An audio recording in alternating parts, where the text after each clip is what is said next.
The moment my father handed my 10-year-old son a crumpled GameStop gift card at Christmas dinner while my nephew tore into a brand new PlayStation 5, I knew something in my family had fundamentally broken. And I was the only one who could see the cracks spreading through our pristine Highland Park facade. I'm Grace Whitmore, and I should probably mention that my family doesn't do anything small. We're the Ashfords of Dallas, the kind of family whose name appears on museum wings and hospital fundraising galas. My father, Richard Ashford, built a commercial real estate empire that spans half of Texas. My mother, Diane, chairs every charity board worth mentioning. My older sister, Charlotte, married a petroleum executive and lives 6 houses down from our parents' estate in the most exclusive zip code in Dallas. I married a tech entrepreneur, moved to a sprawling modern home in Preston Hollow, and foolishly believed that building my own success as an interior designer would earn me the same respect Charlotte seemed to collect like Hermes bags. That Christmas, I'd hosted like I always did. 23 people in my home, a catered dinner from that French place my mother insisted upon, custom florals, a 12-foot tree that took 2 days to decorate. My son Jackson had been so excited, showing his grandfather his report card that morning, all A's in 5th grade, plus distinguished honors in the gifted program. My husband Trevor had been away on business in Singapore for 3 weeks, but he'd sent elaborate gifts for everyone, all wrapped and tagged in my handwriting because that's what wives do in families like ours. Charlotte's son, Brendan, also 10, had presented a report card that would make any parent weep, and not from joy. 2 F's, 3 D's, and a C- in PE. Charlotte had laughed it off at dinner, that practiced tinkle of amusement she'd perfected at cotillion 25 years ago. "Boys will be boys," she'd said, touching my father's arm. "Brendan's just so focused on lacrosse and his social development. Academics aren't everything, Daddy." My mother had nodded like Charlotte had discovered gravity. "Brendan has such emotional intelligence. That's what really matters in life." I'd bitten my tongue so hard I tasted copper. Then came the gifts. Brendan had opened box after box from my parents. The PS5, the latest iPad Pro, AirPods Max, a Supreme hoodie that cost $400, and then my father had handed him an envelope. "A little something for your efforts, champ," he'd said, and I'd watched Brendan pull out 5 crisp $100 bills. Jackson had opened his single gift from his grandparents last, after watching his cousins haul with the kind of quiet confusion that breaks a mother's heart. $10 to GameStop, not even enough to buy a new game. "He gets better grades," my father had said when he saw my face, as if that explained the grotesque disparity. "Brendan's working harder, relatively speaking. It's about effort and improvement. Jackson has it easy." I'd looked at my sister, waiting for her to show some embarrassment, some acknowledgement of how insane this was. Charlotte had just smiled at me over her wine glass, that same smile she'd given me when we were teenagers, and she'd convinced our parents I'd been the one who'd crashed her car. That's when something cold and clear had settled into my chest. Not anger, not yet. Something more useful. Clarity. I didn't argue. I didn't make a scene. I smiled and served dessert and sent everyone home with expensive party favors I'd spent 2 weeks assembling. I kissed my mother's cheek and told her what a lovely evening it had been. Then I stopped.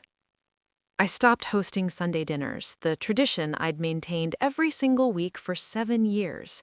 I stopped organizing the summer vacation to our family's compound in Cabo. I stopped planning my mother's birthday celebration. I stopped coordinating the 4th of July party, Thanksgiving, Easter brunch, all of it. When my mother called the following Sunday at noon, confused about why I hadn't sent the usual reminder about dinner, I told her I was busy. "Busy with what?" she'd asked, genuinely puzzled. "Just busy, Mom." January passed. My phone rang constantly. My mother, my father, even Charlotte, all wondering when we were doing Sunday dinner, who was planning the Super Bowl party, what about Valentine's Day. I stayed pleasant and vague. "I'm sure you can figure something out," I kept saying. "I have a lot going on with work right now." The truth was, I'd begun to calculate. I'd started going through 7 years of credit card statements, receipts, invoices. Every Sunday dinner, professionally catered because my mother's standards demanded it, averaged $800. Every holiday, between $2,000 and $5,000. The vacations I'd organized and largely funded because it was easier since I had the time, ran between $15,000 and $30,000 each. I'd hosted my father's business dinners, my mother's charity committee meetings, Charlotte's son's birthday parties. The number I arrived at made me physically ill. Over $300,000 in 7 years. Add in the unpaid labor, the time, the emotional energy, and I'd been subsidizing my entire family's social life while they favored my sister and her failing student of a son. February brought my mother's birthday. For the first time in a decade, I didn't plan anything. My phone rang at 8 in the morning. "Grace, darling, did you make a reservation somewhere for tonight? My father and I are free." "For what?" "My birthday dinner." "Oh, Mom, happy birthday. I'm afraid I have plans tonight, but I'm sure Charlotte would love to take you somewhere nice." The silence on the line was exquisite. By March, the cracks were showing in their perfect world. Charlotte had attempted to host Sunday dinner at her house. She'd ordered pizza. My father had been appalled. Charlotte had never had to plan anything in her life. I'd been doing it all, letting her take credit, watching her bask in my parents' approval for being such a wonderful family anchor. My mother started leaving voicemails. "Grace, honey, I don't understand what's happening. Are you upset about something? You know you can talk to me." But I didn't talk. I just kept building my business, taking on high-profile clients, getting featured in Architectural Digest and Southern Living. My designs started appearing in the homes of Dallas Cowboys players and tech moguls. Without the constant drain of family obligations, I had time to actually focus on my career. Trevor had come back from Singapore and noticed the change immediately. "You seem different," he'd said one night in our kitchen, the one I'd designed with Italian marble and custom cabinetry. "Lighter." "I stopped setting myself on fire to keep other people warm," I'd told him. He'd kissed my forehead. "It's about time." In April, my parents tried to organize the Easter gathering themselves. It was a disaster. My mother had no idea how to coordinate caterers or florists. My father kept calling me for vendor contacts, which I politely declined to provide. "I'm sure you'll figure it out, Dad." They ended up with a depressing brunch at a hotel restaurant, the kind of generic event my mother would normally mock mercilessly. Charlotte called me after, furious. "You're being incredibly selfish. Do you know how stressed Mom has been?" "Has she?" I asked coolly. "That's unfortunate." "What is your problem, Grace?" "I don't have a problem. I'm just busy with my own life. You know how it is." "This is about Christmas, isn't it? About Brendan's gifts." "Finally." "You mean about you watching our parents give your son $500 in cash and the latest electronics while they gave my straight-A student a $10 gift card and not saying a single word about how messed up that was?" "Brendan needed the encouragement." "For failing? That's what we're encouraging now?" "You're just jealous because Mom and Dad have always loved me more." She'd hung up before I could respond, but her words had just confirmed what I'd always suspected. This wasn't about the kids at all. This was about Charlotte maintaining her position as the golden child and me finally refusing to enable it. By June, my mother was desperate. She'd shown up at my house unannounced, something she never did. I'd let her in, served her tea in my pristine living room, and waited. "Grace, sweetheart, I need to understand what's going on. The family is falling apart." "Is it?" "You know it is. We haven't had a proper gathering in months. Your father's business associates are starting to notice. The Harrisons asked why we weren't at the usual Memorial Day event." I didn't realize my unpaid event planning was a business asset for Dad. My mother had blinked. That's not what I meant. What did you mean? You've always been so good at bringing everyone together. It's your gift. My expensive, time-consuming, utterly unappreciated gift? We appreciate you. I'd pulled out my laptop then, opened the spreadsheet I'd been building. Do you know how much I've spent hosting family events over the last 7 years? I'm sure it hasn't been that much. We always contribute. $317,000, Mom, plus approximately 2,200 hours of labor. That's not counting the emotional energy of managing everyone's expectations and dietary restrictions and interpersonal dravas. The color had drained from her face. And at the end of it all, you watched Dad give Jackson a $10 gift card, while Brendan, who's failing 5th grade, got over $1,000 in gifts, and you said nothing. Your father explained that it was about effort. Jackson's effort got him straight A's and gifted program honors. What more effort could he possibly show? My mother had set down her teacup with shaking hands. You're punishing the whole family because you didn't like how Christmas went. I'm not punishing anyone. I'm just not volunteering to be taken for granted anymore. There's a difference. She'd left shortly after, and I'd felt nothing but relief. July came. The annual Cabo trip, the one I'd organized every year, booking the villas and arranging the flights and planning the excursions, didn't happen. My father called, assuming I'd just been running late on the planning. Grace, we need the Cabo details. It's almost time. I'm not organizing Cabo this year, Dad. Why not? Because I don't want to. But it's tradition. Then I'm sure you can maintain the tradition without me. He'd actually sputtered. My father, who negotiated $100 million deals without breaking a sweat, had no idea how to book a family vacation. They'd tried to do it themselves. From what I heard through the grapevine of family friends, it had been chaos. Wrong villa, no transportation arranged, Charlotte having a meltdown because there was no staff. They'd cut the trip short and come home early. August brought my sister's birthday. I sent a card. That was it. No party, no dinner, nothing. Charlotte had posted sad photos on social media of a small family dinner, just her husband Brendan, and our parents. The comments were full of people asking where the usual fabulous Ashford celebration was. In September, my mother tried a different approach. She invited me to lunch at the country club, just the two of us. Over Cobb salads and iced tea, she'd attempted to bridge the gap. I know I haven't always been the best at expressing appreciation, she'd started. Your father and I, we come from a generation where you just did things for family. You didn't expect credit. I never wanted credit, Mom. I wanted basic fairness.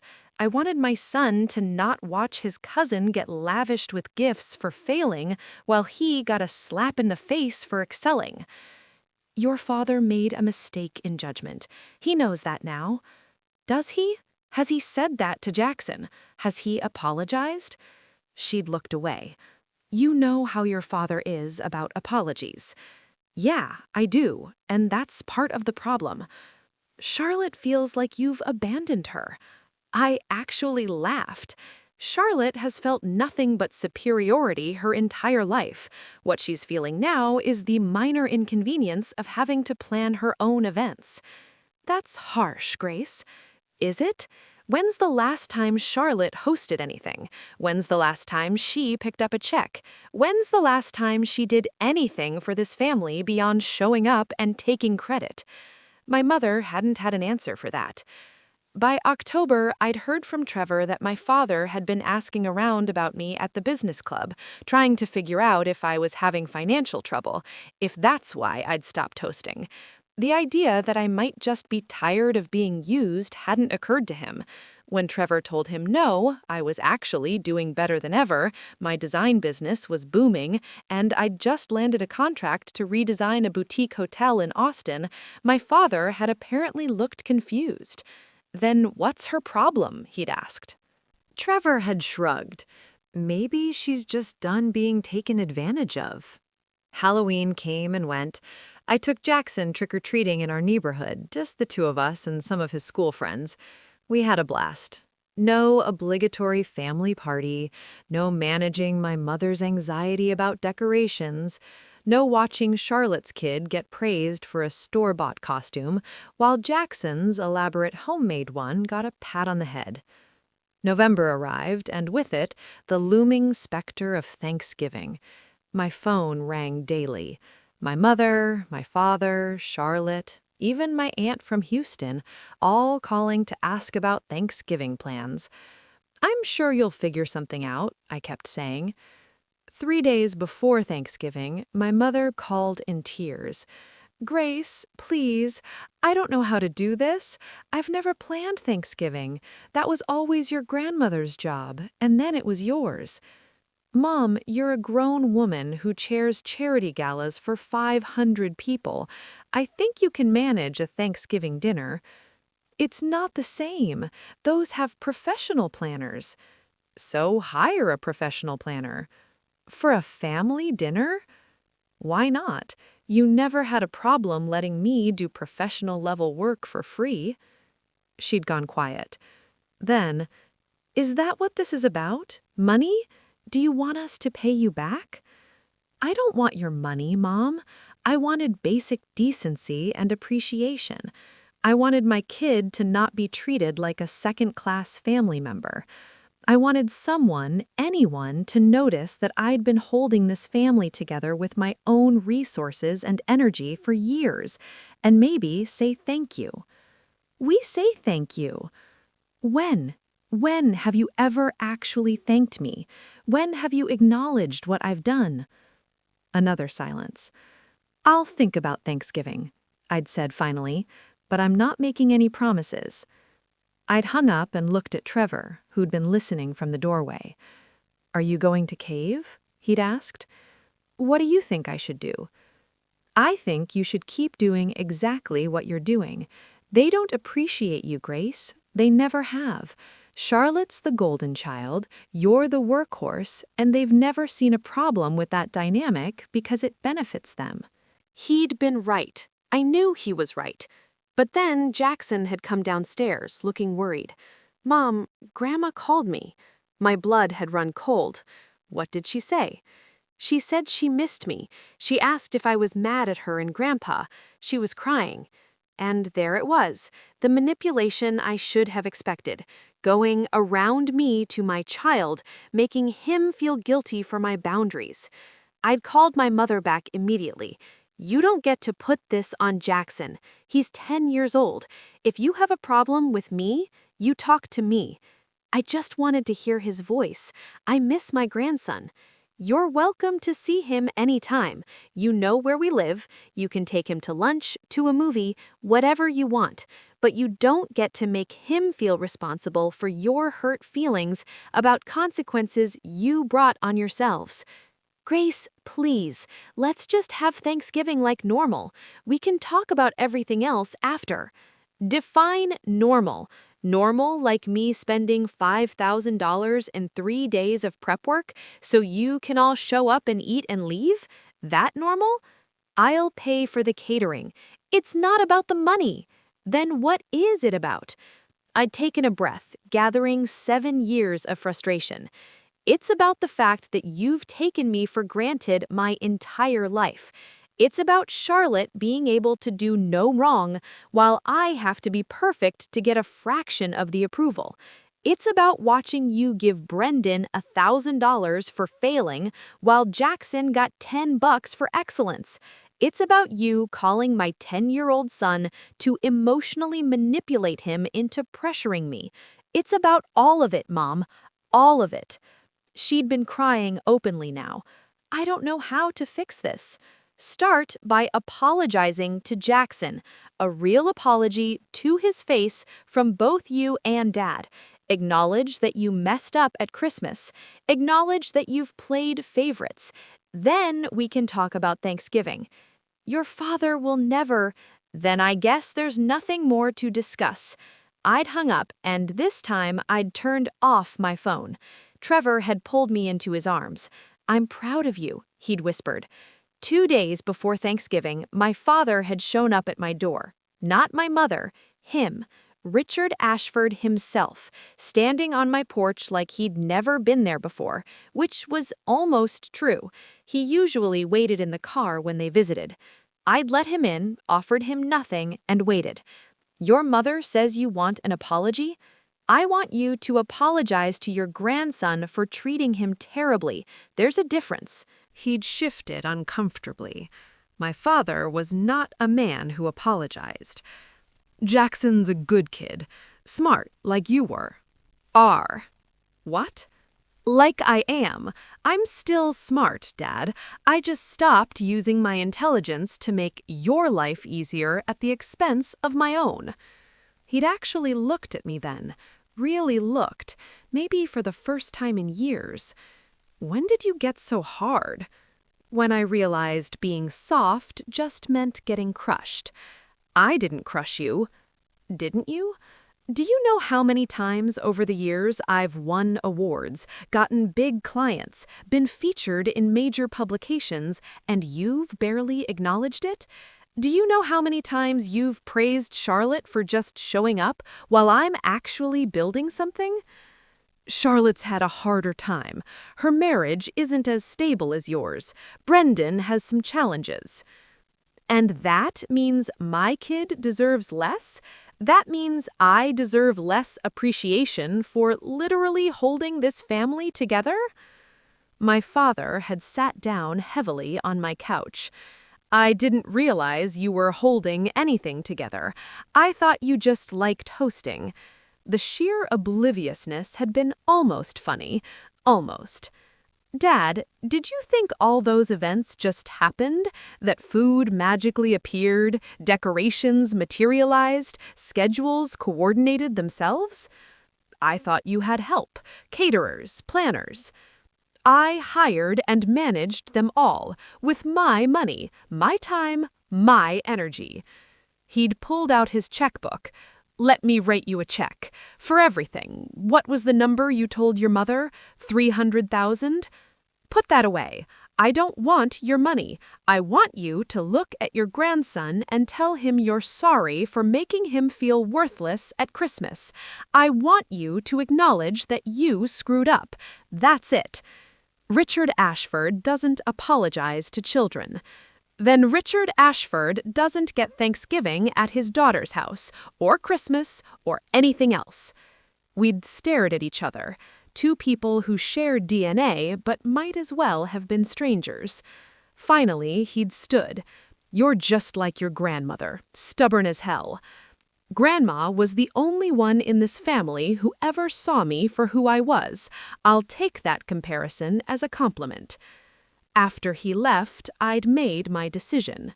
We'd have Thanksgiving, just Trevor, Jackson, and me. I'd ordered pre-made sides from Central Market, planned to cook a small turkey, and looked forward to a quiet, drama-free holiday. But the day before Thanksgiving, something happened that I didn't expect. My father called. We'll be there at 4 tomorrow, he'd said. Your mother, Charlotte's family, and me. We'll bring the wine. Dad, I didn't invite you. You're my daughter. It's Thanksgiving. We're coming. I'm not hosting. I'm not cooking for everyone. I'm not. We'll bring food then, but we're coming. He'd hung up. I'd stood in the kitchen, fury rising. They were really going to just show up, assume I'd accommodate them, bulldoze right over my boundaries like they always did. Trevor had found me pacing. What are you going to do? I have no idea. Jackson had looked between us, worried again. Are Grandma and Grandpa coming for Thanksgiving? Apparently, they're inviting themselves. I kind of miss them, he'd admitted quietly. And that's when I'd realized my parents' most insidious manipulation yet. Not the money, not the favoritism, but this, making my son feel caught in the middle, making him miss the grandparents who'd hurt him because family loyalty had been drilled into us all so deeply. Thanksgiving morning, I'd made my decision. I'd cooked nothing, prepared nothing. When my family showed up at 4, the house would be clean, but empty of food, of celebration, of any sign of the elaborate productions they'd come to expect. At 3:30, I got a call from Charlotte. "Grace, we're running late. Can you push dinner to 5? "There is no dinner." "What?" "I told Dad I wasn't hosting. He decided to come anyway. But I meant what I said. There's no food here. You're all welcome to visit, but there's no Thanksgiving meal." "You can't be serious." "Completely serious. Mom is going to lose her mind." Then maybe she should have taken me seriously when I set boundaries. Charlotte had sputtered something about family and tradition, and how could I? But I'd hung up. At 4:15, they'd all arrived. My parents, Charlotte and her husband Derek, Brendan. They'd walked into my house with dishes of food, clearly expecting to salvage the situation. My mother had bustled toward the kitchen. "Grace, honey, we brought sides. Where should I put everything?" "I'm not hosting, Mom." She'd frozen. "What does that mean?" "It means exactly what it sounds like. You all decided to come over without confirming I was planning anything. I'm not. If you want to eat the food you brought, you're welcome to do it here, but I'm not setting tables or serving or coordinating anything." My father's face had gone red. "Grace, this is ridiculous." "What's ridiculous is you all assuming that after a year of me clearly stepping back, you could just show up and everything would go back to normal." Charlotte had set down her dish with a thud. "So what, we're supposed to have Thanksgiving standing in your foyer? You're supposed to understand that I'm not your unpaid event coordinator anymore." Jackson had appeared at the top of the stairs, drawn by the raised voices. My mother had looked up at him, her face crumpling. "Jackson, sweetheart, come down here. Grandma missed you." He'd looked at me, uncertain. I'd nodded, and he'd come down slowly. My father had approached him, and I'd watched, my heart pounding to see what would happen next. Richard Ashford had knelt down to Jackson's level, something I'd never seen him do. He'd looked uncomfortable, his pride clearly warring with something else. "Jackson," he'd started, his voice rough, "your grandmother and I made a mistake at Christmas. We hurt your feelings, and that wasn't right. You deserved better." Jackson had glanced at me again, shocked. "I'm sorry," my father had continued, the words clearly costing him. "You're a smart, good kid, and we should have treated you better." It wasn't everything I'd wanted. It wasn't a full acknowledgement of the favoritism, the patterns, all of it. But it was more than Richard Ashford had probably apologized for in decades, and we both knew it. Jackson had nodded slowly. "Okay, Grandpa." My mother had swooped in then, hugging Jackson, crying about how much she'd missed him. Charlotte had stood back, her face unreadable. And I'd stood there, watching it all, wondering if anything had actually changed, or if this was just another manipulation, another way to get me back in line. Trevor had squeezed my shoulder. "Your call," he'd whispered. That's when Charlotte had done something unexpected.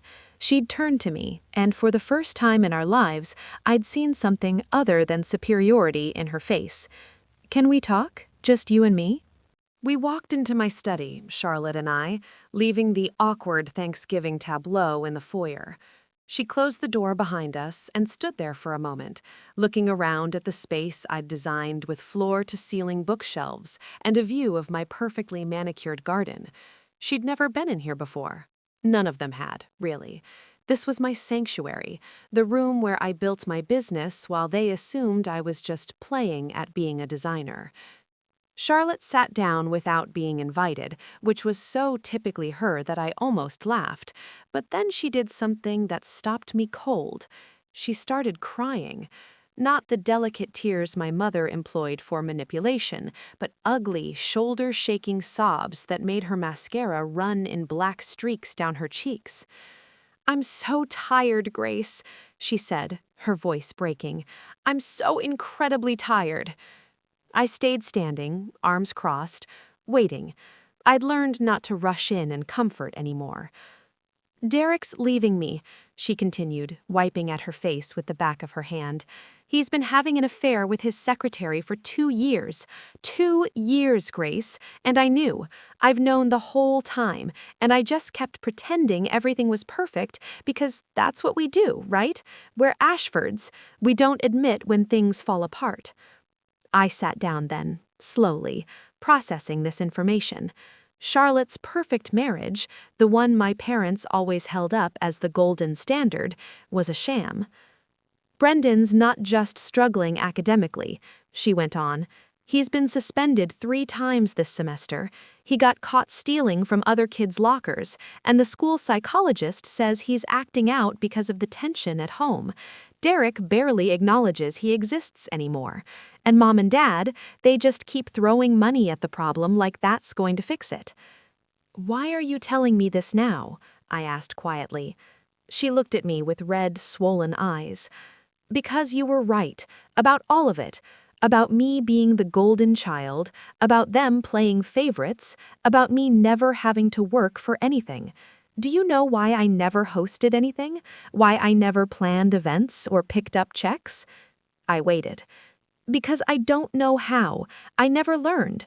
Mom and Dad gave me money for everything, and then when I married Derek, he gave me money for everything, and I never had to develop any actual skills or competence. You know what I do all day, Grace?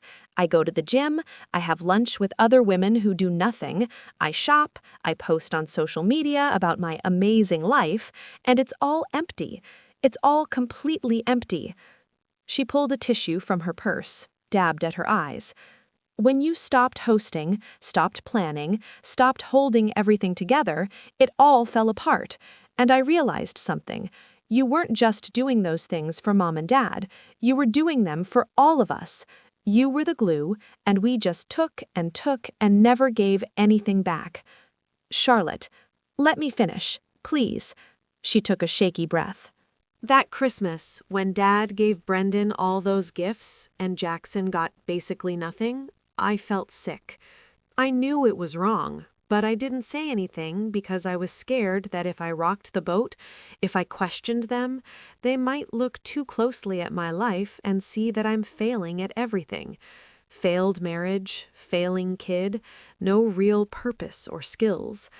At least if they kept thinking I was perfect, I could keep pretending too." I felt something shift in my chest.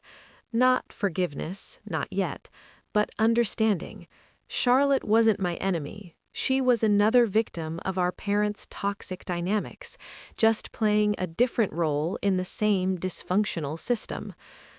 "I'm not asking you to forgive me," she said. "I'm not asking you to go back to hosting and doing everything. I just wanted you to know that I see it now. I see what you did, what you gave up, how much you sacrificed, and I'm sorry. I'm really, truly sorry." We sat in silence for a moment. Outside the study, I could hear the murmur of voices, probably my parents trying to figure out what to do with the food they'd brought. "What are you going to do?" I asked finally. "About Derek? About Brendan? About your life?" "I don't know," she admitted. "I've never had to figure things out on my own before, but I guess it's time I learned." I stood up, walked to my desk, pulled out a business card from a drawer. "This is my therapist. She's good. She helped me see a lot of things clearly this past year. You should call her." Charlotte took the card, stared at it like I'd handed her a life raft. "Thank you." "And Charlotte, Brendan needs real help, not money, not excuses. Actual therapeutic intervention and consistent boundaries. The stealing, the acting out, that's a cry for help." She nodded, tears starting again. I know. We walked back out together. The scene in the foyer had evolved slightly. My mother had started directing everyone to the dining room with the food they'd brought. Jackson and Brendan were sitting on the stairs, an awkward distance between them, not quite looking at each other.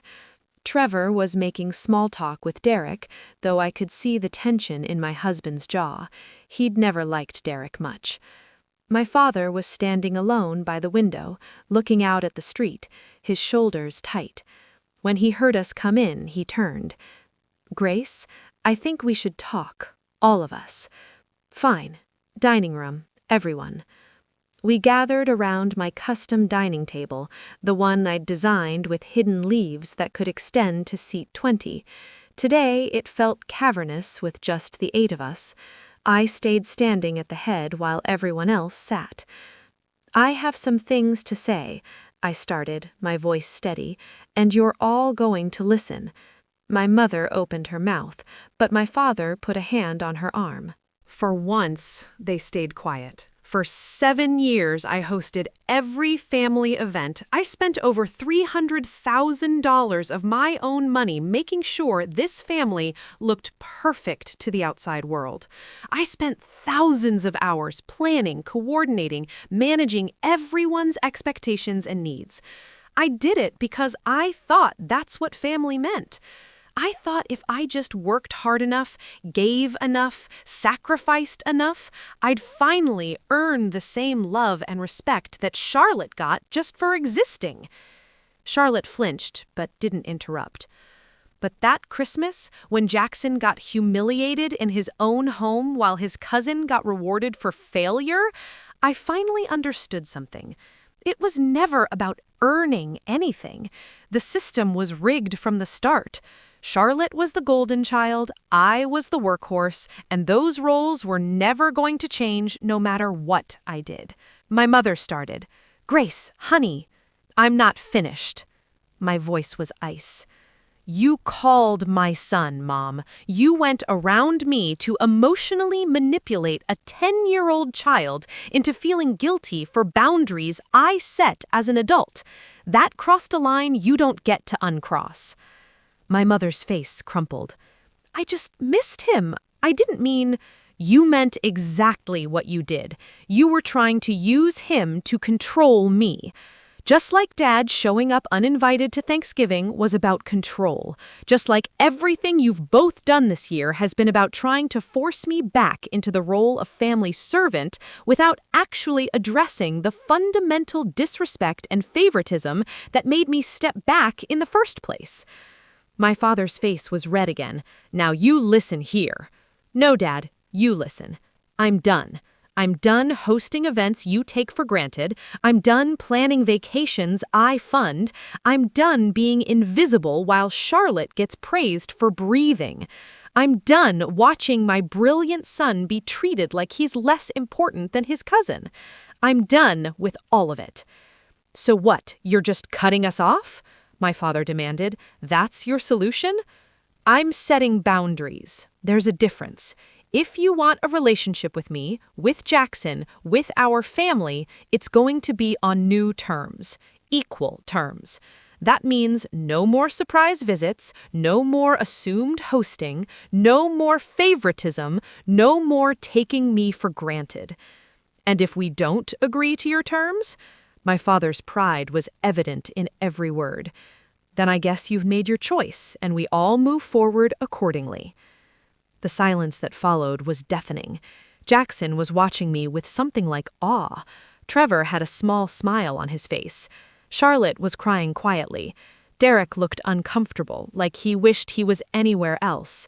My mother spoke finally, her voice small. "What do you want from us, Grace?" "I want you to acknowledge what you did, not just to Jackson at Christmas, but to me for years. I want you to recognize that Charlotte isn't better than me just because she needed more help. I want you to see me, really see me for who I am and what I've accomplished." "We do see you," my mother protested weakly. I pulled out my phone, opened my photos, and started swiping through screenshots I'd saved. "When I was featured in Architectural Digest last year, you told me it was nice, but had I seen Charlotte's new tennis bracelet? When I won the Texas Designer of the Year award, you spent the whole dinner talking about Brendan's lacrosse game. When I landed the hotel contract, the biggest deal of my career, Dad asked if I was sure I could handle it, or if I should stick to residential work. I set the phone down. You don't see me. You see a supporting character in Charlotte's story, and I'm done being background in my own family. The truth of it hung in the air, undeniable now that it had been spoken aloud. Trevor stood up then, moving to stand beside me. Grace has been more than patient, more than generous, and frankly, watching you all take advantage of her for years has been one of the hardest parts of our marriage. She wouldn't let me say anything because she kept hoping you'd see her value on your own, but you never did. That's not fair, my father said, but his voice lacked conviction. Isn't it? Trevor challenged. When's the last time you came to one of Grace's design showcases? When's the last time you asked about her work with genuine interest, instead of as a formality before changing the subject? When's the last time you treated her accomplishments with the same weight you give Charlotte's social calendar? My father had no answer. That's when something unexpected happened. Trevor stood up from where he'd been sitting on the stairs, his young face serious. I didn't want all that stuff, he said quietly. The PS5 and the iPad and the money, it made me feel weird. Jackson's my cousin, and he's way smarter than me and better at school, and I knew it wasn't fair. I told Mom it wasn't fair. Everyone turned to look at him. Charlotte's face went pale. You did? I asked gently. Brendan nodded. On the way home from Christmas. I said Jackson probably felt bad and it wasn't right, but Mom said Grandma and Grandpa were just trying to make me feel better about my grades. Oh, Brendan, Charlotte whispered. Even I knew that was messed up, Brendan continued, and I'm 10, so I don't understand why the grown-ups didn't know. Out of the mouths of babes. The kid they'd been making excuses for, buying off, treating like he couldn't handle honesty, had more integrity than any of the adults in the room. My father actually looked ashamed then, really, genuinely ashamed. The boy's right. We handled that poorly. Poorly, I repeated. Dad, you humiliated my son in his own home. Poorly doesn't begin to cover it. He nodded slowly. You're right. I was wrong. We were wrong. Your mother and I, we got so focused on trying to build up Brendan that we tore down Jackson in the process. And you, Grace, we've been taking you for granted for years. It wasn't a full apology. It wasn't everything I deserved, but it was more than Richard Ashford usually gave, and we both knew it. My mother was crying now too, quietly, into a napkin. I don't know how to fix this. You start by doing better, I said simply. You start by showing up differently. You start by seeing all your grandchildren as equally valuable. You start by acknowledging that both your daughters have worth, not just the one who needed more help. I do see that, my mother said. I swear I do. I got so caught up in the pattern. Charlotte needed more support, so I gave her more attention.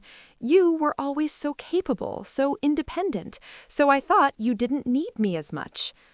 Everyone needs their mother, Mom, even capable people, especially capable people because we're the ones who burn out from carrying everything alone. She nodded, wiping her eyes. I'm sorry, Grace. I'm so sorry. To you and to Jackson. You both deserved so much better from us. I looked around the table at my broken, flawed, complicated family. Charlotte was holding Brendan close, whispering something to him. Derek was staring at his plate.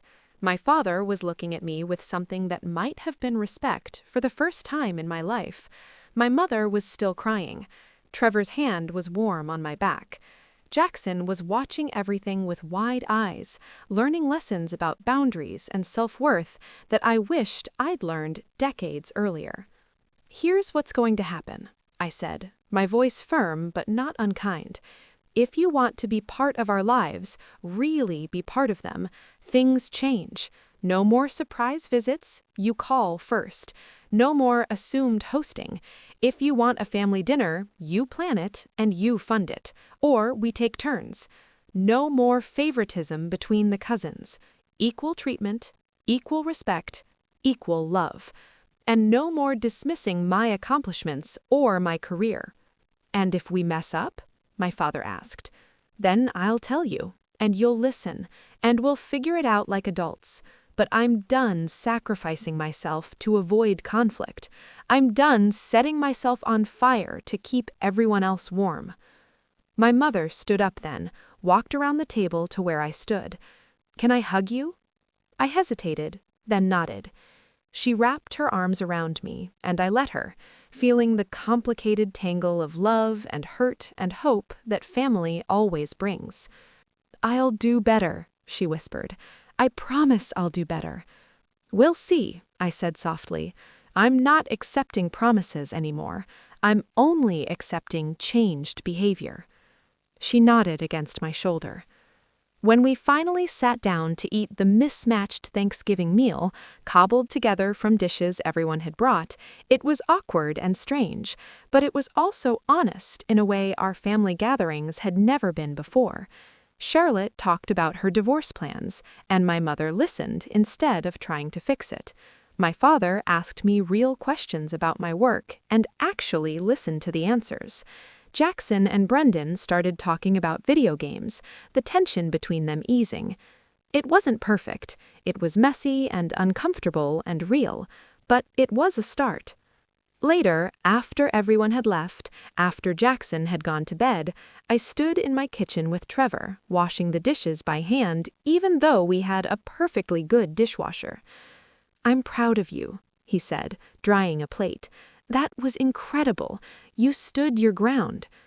I was terrified the whole time, I admitted. Terrified they'd just leave and never come back. Would that have been the worst thing? I thought about it. No. The worst thing would have been going back to how it was, being used and invisible and taken for granted. This, boundaries and consequences and honest communication, this I can work with. Even if it's hard? Especially because it's hard. Easy relationships don't require anyone to grow. He kissed my temple. You're going to teach Jackson so much about self-worth, about standing up for himself, about not accepting less than he deserves. That's the goal. Break the cycle.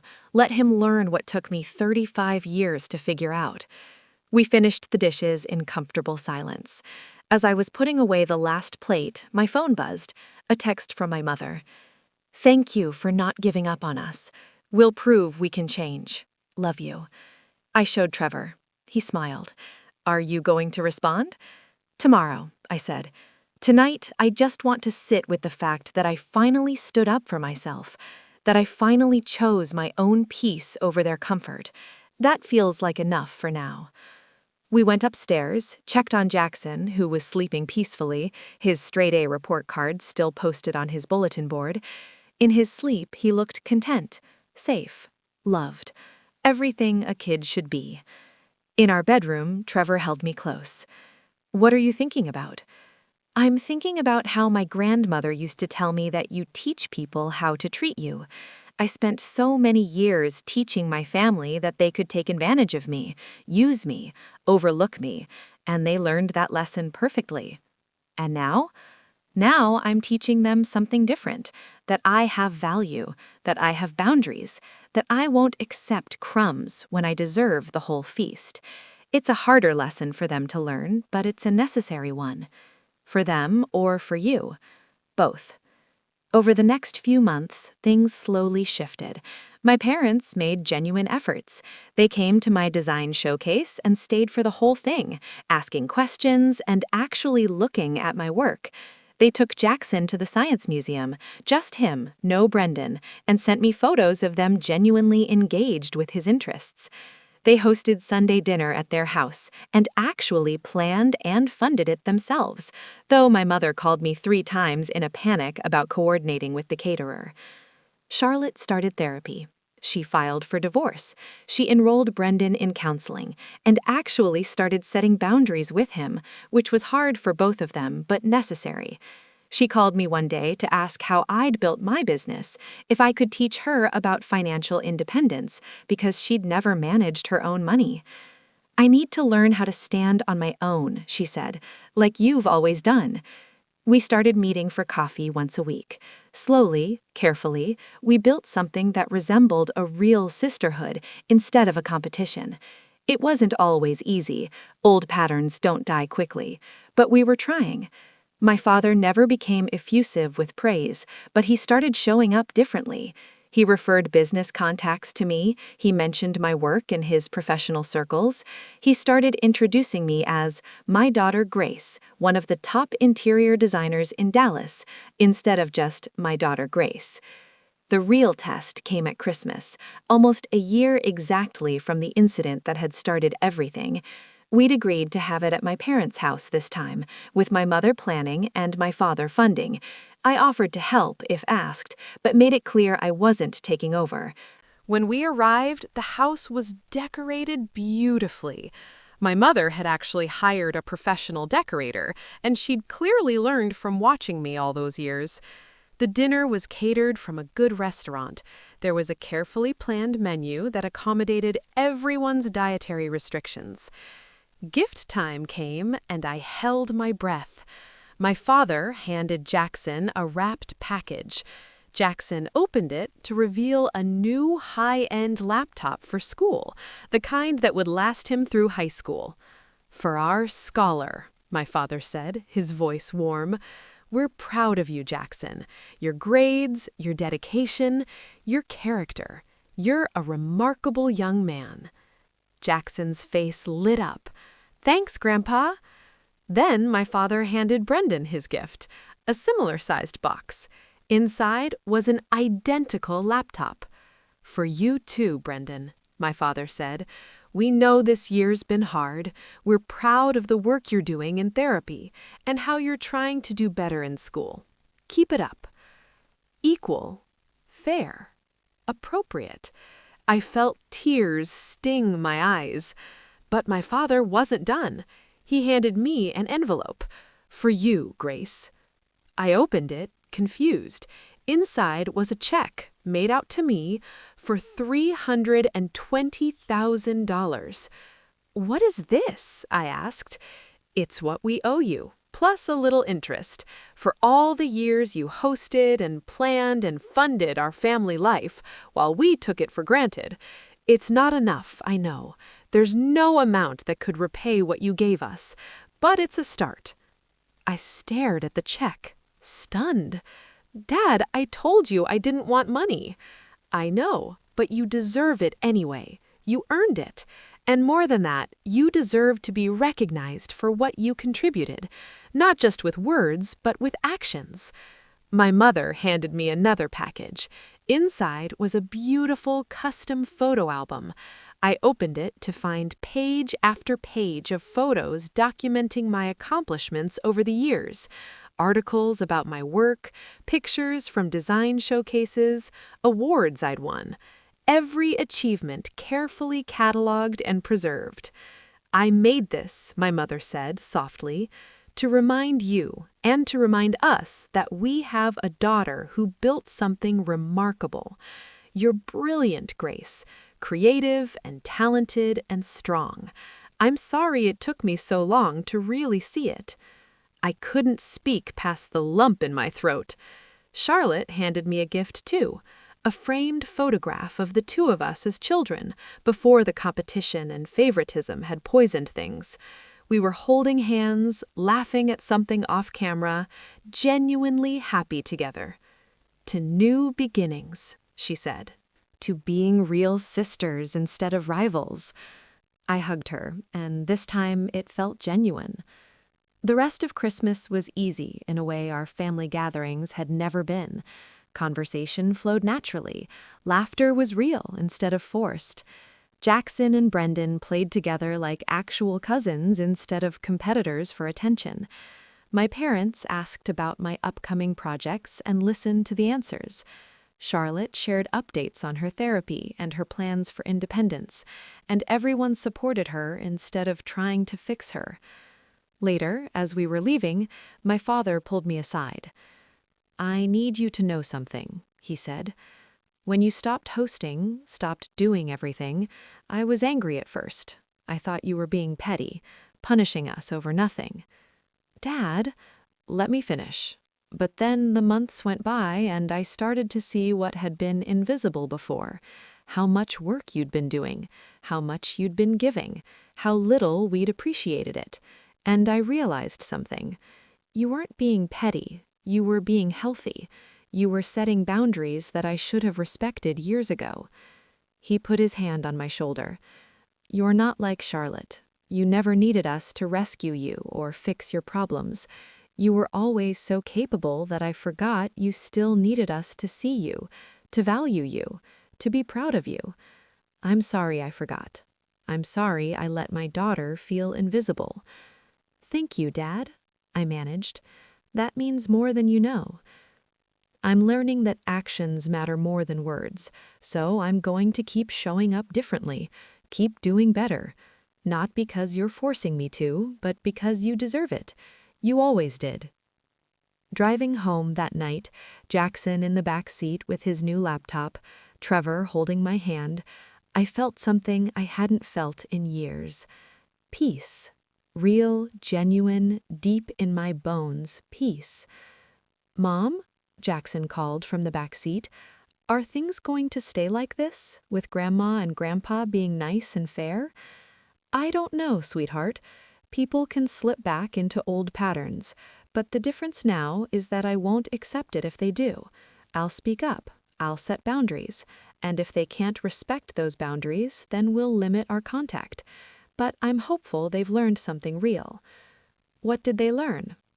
"That love without respect isn't really love. That family shouldn't mean sacrifice and suffering. That everyone deserves to be seen and valued for who they are." "Did you learn that too?" I smiled at him in the rearview mirror. "Yeah, baby, I learned that too. It just took me a lot longer than it should have." Trevor squeezed my hand. "Better late than never." When we got home, I took the check my father had given me and sat with it for a long time. $320,000. Proof that they'd heard me. Proof that they understood what I'd given. I could deposit it, use it for renovations or investments or Jackson's college fund, or I could rip it up, make some grand gesture about how it was never about the money. In the end, I did neither. I deposited the check and immediately transferred the entire amount to a savings account in Jackson's name. Money for his future, for opportunities, for freedom. A tangible reminder that he was valued, that his worth wasn't conditional, that the patterns that had defined my childhood didn't have to define his. That night, I started writing. Not for publication, not for anyone else, but for me.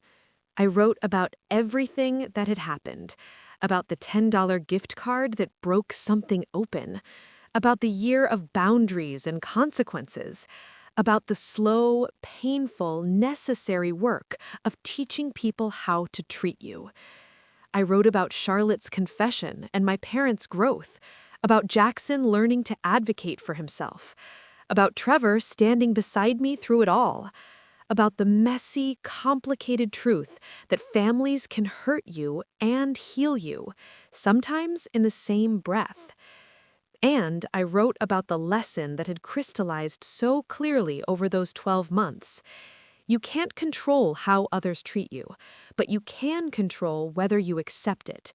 You can't force people to value you, but you can refuse to undervalue yourself. You can't make someone see your worth, but you can stop performing for their approval. The most radical thing you can do in a dysfunctional family isn't to rage or fight or cut everyone off. It's to simply stop participating in the dysfunction, to step back, set boundaries, and let the house of cards collapse without you holding it up. Some people will rise to meet you in that new, healthier place. Some won't, and that's okay, Because your peace is worth more than their comfort. Your self-respect is worth more than their approval. Your life is worth more than the role they cast you in. I'd spent 35 years being the family workhorse, the invisible daughter, the one who gave and gave and gave until there was nothing left. And in 1 year of saying no, of choosing myself, of refusing to accept less than I deserved, everything had changed. Not because I'd punished anyone, not because I'd been cruel or vindictive, but because I'd simply stopped sacrificing myself on the altar of their expectations. And in that space, in that refusal to make myself small, something remarkable had happened. My family had been forced to see me, really see me, and most of them had chosen to rise to the occasion, to grow, to do better. Those who didn't, well, that told me everything I needed to know about where to invest my energy going forward. As I closed my journal and turned off the light, Trevor already asleep beside me, I thought about my grandmother, the stubborn one, the one who'd seen me when no one else had. She died 5 years ago, but I could still hear her voice sometimes. "Grace," she told me once, near the end, "don't you dare spend your life being convenient for people who find you disposable. You're a whole person, not a supporting character. Don't forget that." I'd forgotten. For years, I'd forgotten. But I remembered now. And I'd make sure Jackson never forgot in the first place. That was my revenge in the end.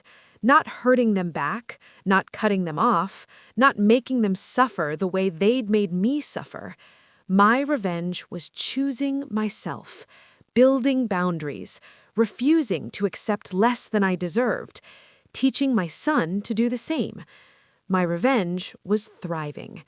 And there's no comeback more powerful than that.